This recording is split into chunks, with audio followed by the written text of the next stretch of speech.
All right, our last example is actually going to go back and talk about a factoring for these. So I give you a hint on here. We want to get all the roots, real and complex. You can still get the roots, the real roots from your calculator. So I'm gonna go ahead and we'll go ahead and do that here. But I'm going to show you how to factor that and get the roots too. So we do 5x to the fourth power plus 135x, and it says equals 0. So you're going to get it crossing at -3 and 0. So you can still get your real roots that way. But notice I'm missing a lot of terms here. This is 2 terms. So you're going to have a clue right here. This is actually going to be a different sum of cubes type situation where we're going to factor that. So we first want to find the GCF. And that GCF is going to be, well, I can take an x out of there, but I can also divide both of these by 5.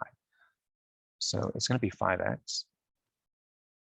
And when I take that 5x out, I'm going to be stuck with just x to the third power, and then 135 divided by 5 is 27. So this is a sum of cubes. And if you don't remember the sum of cubes formula, basically, let me use A and B. If you have 2 expressions cubed, then you can break it down into 2 distinct factors. The cube root of those, add it together, and then square the first term.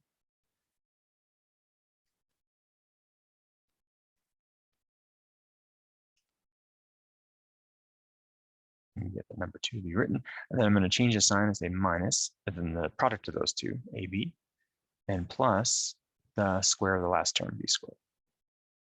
Well, that's what we're looking at here, because the cube root of 27 is actually 3. So we're going to actually get 5x,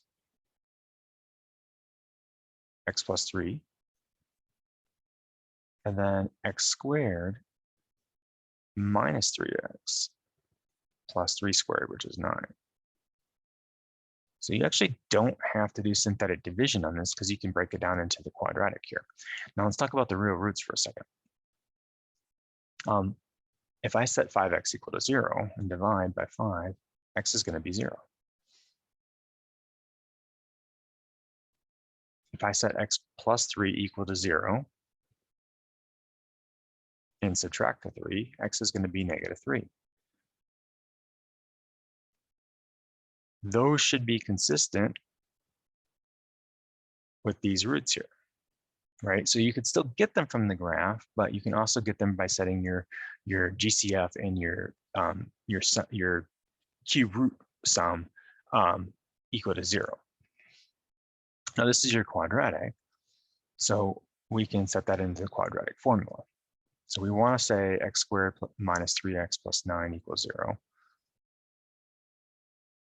And we want to solve in the quadratic formula the same way we did in the other problems. So we're going to say opposite of b, which is opposite of -3, plus or minus b squared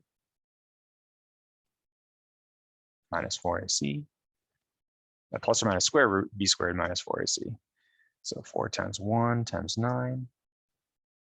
And then we're going to put all of that over to a, which is 2 times 1. So pause the video, see if you can get that solved and reduced.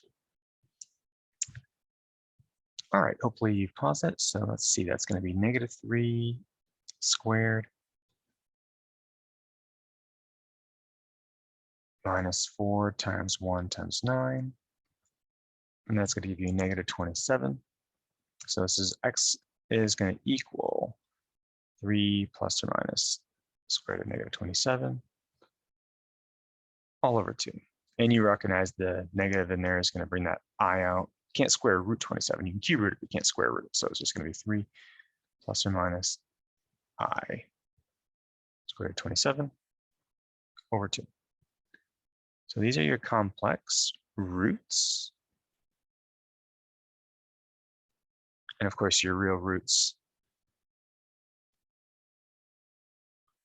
are part of your solution too. So I'm going to circle those. And so you'll have 4 distinct roots, 0, -3, 3 plus or minus I squared of 27 over 2 counts as 2. I can actually take one more step here and break down this 3 plus or minus I squared of 27 over 2. I'm not going to count it wrong if you don't finish this, but I do want to let you know that this can actually further be broken down. So 27, think about what 27 is divisible by. If you take 3 and 9, right, you can actually square root 9. So what this is going to look like is this, 3 plus or minus I square root of 9 times the square root of 3. You can break that up like that over 2. And you can square root 9, so the square root of 9 is going to be 3 itself. So that's going to end up looking like 3 plus or minus 3i. That 3 comes from the square root of 9. Square root of 3 over 2. So if you're interested, that's actually the full simplified version. Since we can't divide 3 by 2, we're going to leave that as 3 plus or minus 3i squared over 2. Again, not wrong to say 3 plus or minus I squared 27 over 2. Just a fully broken down version of it would look like that. All right, thanks for tuning in. Work on the 3.5 practice and let me know if you have any questions.